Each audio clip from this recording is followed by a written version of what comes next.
How's it going, 3D printers? Andrew Singh from 3D Central here, and today we're going to print out a hairy lion. I'm serious, stick with me on this one. It's totally going to be worth it. You ready? Let's do it. The hairy lion was uploaded to Thingiverse by user Primaz, and it uses a technique similar to the Drooloop invented by Mark Peeters to give the lion's mane a flowing, organic look. The Drooloop is the technique we used a few months ago to make our Christmas tree, which had organic, flowing branches created by the Drooloop effect. Here we can see the model loaded into MakerBot Print, and it looks like one large cylinder, but the lion's body is actually hidden inside this cylinder. And if we scroll down layer by layer, we can actually see the original model surrounded by each individual strand of filament attached to the sacrificial cylinder.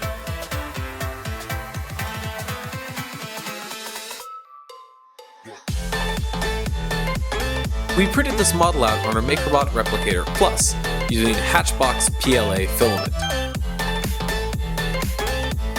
Here's the part on the MakerBot Flex plate. So the first thing we're going to do is remove the part by flexing the board, and it'll just pop right off.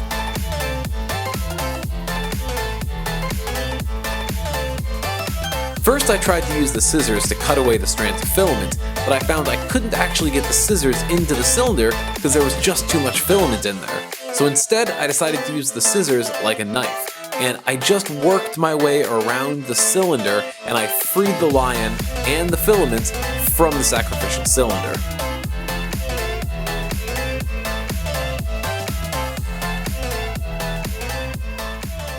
Here's the lion with the sacrificial wall removed, and you can see the Drooloop strands are sticking out at a straight 90-degree angle off the model, and they're still really stiff and bristly, so they're not that organic hair-like sort of shape that we're expecting. So what we're going to do is we're going to use a heat gun, and that's going to heat these strands up, and it's going to give them that organic hair-like look and texture that we're going for. So we're going to use that heat gun to melt these. You ready? Let's give it a shot.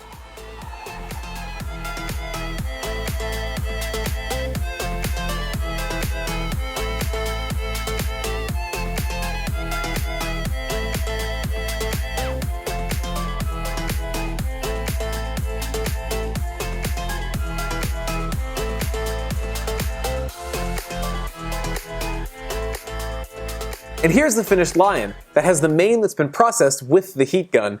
And as you can see, the hair looks a lot more organic.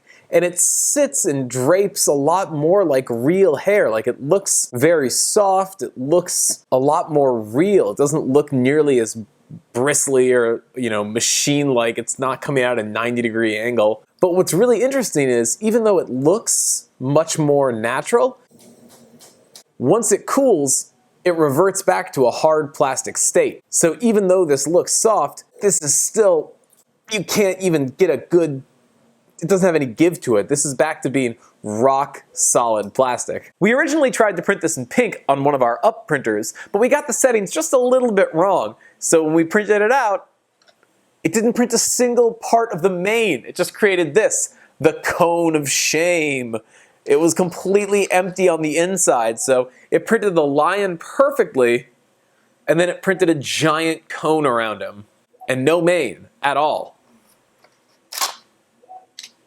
Just a lion and the cone of shame. You can find the link to download this model in the description box below, so click that if you want to download this and print one out yourself. Great, now you know everything you need to know to print out your own hairy lion. If you make one of these, I want to see pictures of it. Post a picture of it on Twitter and share it under the hashtag 3DHairyLion.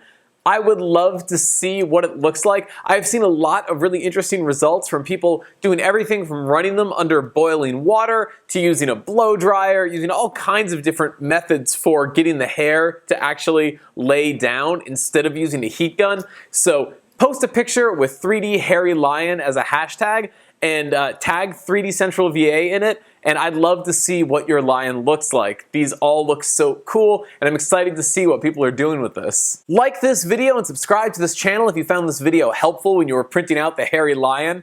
and leave me a comment if you have any questions about how we did it, or if you're printing one out and you just want some advice on how to do it. I'd love to hear how your project is going. This is a really fun project, and I think I'm going to see a lot of these being printed out. Seeing models like this out in the wild that take 3D printing in a new and different direction are the reason I love the 3D printing community so much. So Primoz, thank you so much for sharing this model, and everybody who's made one of these so far, thank you so much for posting pictures of it and sharing it with the rest of the 3D printing community. And everybody who watched this video, as always, thanks for watching and have fun printing.